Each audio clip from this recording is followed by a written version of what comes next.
Hi hello friends, எல்லோருக்கும் வணக்கம். எல்லோரும் எப்படி இருக்கீங்க? Hope you all doing good. நான் சூப்பராக இருக்கேங்க. இன்றைக்கி நம்ம எதை பற்றி பார்க்க போகிறோம் அப்படின்னா, எப்படி வெண்ணெயிலேருந்து நெய் காய்ச்சறது அப்படின்னு சொல்லிட்டு பார்க்கலாங்க. நேற்று பாலாடை தயிராடையிலேருந்து எப்படி வெண்ணெய் எடுக்கணும் அப்படின்னு சொல்லிட்டு ஷார்ட்ஸ் போட்டிருக்கேங்க. பார்க்காதவங்க கீழே லிங்க் கொடுக்குறேன், கிளிக் பண்ணி பாருங்கள். இப்போ வாங்க நம்ம நெய் எப்படி காய்ச்சலாம் அப்படின்னு பார்க்கலாம். இந்த ப்ராசஸ் ஃபுல்லாகவே நம்ம மீடியம் டு லோ ஃப்ளேமில் தாங்க பண்ணுவோம். பட்டர் மெல்ட் ஆனதும் இது ஃபஸ்ட்டு ஸ்டேஜுங்க, நிறைய வரும். நான் இந்த ஸ்டேஜில் மிளகு ஆட் பண்ணியிருக்கேன். எதுக்காக அப்படின்னா நல்ல ஸ்மெல்லாக இருக்குங்க, ரொம்ப நாளுக்கு வரும். அதுக்காக தான் இந்த மாதிரி விஷயங்களை ஆட் பண்ணுறோம். நான் மிளகு ஆட் பண்ணியிருக்கேன். இன்னும் சிலர் முருங்கை இலை, கருவேப்பிலை இலை, உப்புக்கல் இந்த மாதிரிலாம் ஆட் பண்ணுவாங்க. நம்மளுக்கு எது பிடிச்சிருக்கோ அதை நம்ம ஆட் பண்ணிக்கலாங்க. இது செகண்ட் ஸ்டேஜ். அந்த நுரையெல்லாம் அடங்கி கீழே ஒரு செடிமெண்ட் மாதிரி வந்திருக்கும் பார்த்தீங்களா, கசடு மாதிரி வந்திருக்கு. உங்களுக்கு பார்த்தாலே தெரியும். இந்த கசடு நம்மளுக்கு ப்ரௌனிஷாக ஆகிற வரைக்கும் நம்ம மீடியம் ஃப்ளேமில் வச்சு இல்லை லோ ஃப்ளேமில் வச்சு காய்ச்சுற மாதிரி இருக்குங்க. நான் ஃபுல் அண்ட் ஃபுல் இந்த மாதிரி ஸ்டேஜ் வரைக்கும் மீடியமில் வச்சுட்டுங்க. இதுக்கு மேலே லோ ஃப்ளேமில் வச்சு தான் பண்ணுவேங்க. டோட்டலாக சிம் பண்ணிடுவேங்க.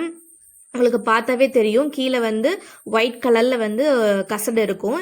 இந்த நெய்யை எடுத்து ஊற்றி பார்த்தீங்க அப்படின்னா டிரான்ஸ்பரண்ட்டாக இருக்கணுங்க, தண்ணி மாதிரி ஆயிடணும். அது வரைக்கும் நம்ம காய்ச்சி எடுக்கணுங்க. இப்போ பாருங்க, நான் சிம் பண்ணிட்டேன். இது ஃபைனல் ஸ்டேஜுங்க. இன்னும் கொஞ்ச நேரம் காய்ச்சினா போதும், நம்மளுக்கு மணக்க மணக்க நெய் ரெடி ஆயிரும். ஊற்றி காமிக்கிறேன் பாருங்க. இந்த மாதிரி பபிள்ஸ் குட்டி குட்டியாக பபிள்ஸ் வரும். கடைசியில் பார்த்தீங்கன்னா நுரைய வந்துடும். அதுதான் நம்மளுக்கு ஃபைனல் ஸ்டேஜ். இனிஷியல் ஸ்டேஜ்லேயும் நிறைய வரும், ஃபைனல் ஸ்டேஜ்லேயும் நிறைய வரும். இப்போ நான் அடுப்பு ஆஃப் பண்ணிட்டேன் பாருங்கள்.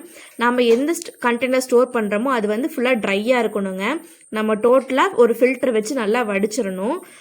வடித்து அந்த செடிமெண்ட்டில் அந்த ஃபில்டரில் இருக்கும். நல்லா போட்டு அமுத்துறீங்க அப்படின்னா அதில் இருக்க நெய்யும் நம்மளுக்கு ட்ரைன் ஆகிடும். கொஞ்ச நேரம் மூடி போட்டு அதை லைட்டாக க்ளோஸ் பண்ணி ஏர் கேப் இருக்கணுங்க. அந்த மாதிரி வச்சு நல்லா கூல் ஆனதுக்கப்புறம் நான் ஃப்ரிட்ஜில் ஸ்டோர் பண்ணுவேன். ஏன்னா எங்கள் வீட்டில் நிறைய எறும்பு ப்ராப்ளம் இருக்குது. நீங்கள் ஃப்ரிட்ஜில் வச்சு எடுக்கும்போது பார்த்தீங்கன்னா எவ்வளோ நாள் ஆனாலும் நம்மளுக்கு அந்த ஃப்ளேவரு அந்த ஸ்மெல்லெல்லாம் மாறாமல் இருக்குங்க. ட்ரை பண்ணி பாருங்கள். நெய் காய்ச்சறது ரொம்ப ஈஸி தாங்க. நீங்கள் ஒன்ஸ் ட்ரை பண்ணி பாருங்கள். நெக்ஸ்ட் டைம் நீங்களே ட்ரை பண்ணுவாங்க இன்ட்ரெஸ்டோட. ஓகே ஃப்ரெண்ட்ஸ், மணக்க நெய் ரெடிங்க. நாளைக்கு இன்னொரு ஷார்ட்ஸில் பார்க்கலாம். Tata, take care, bye bye.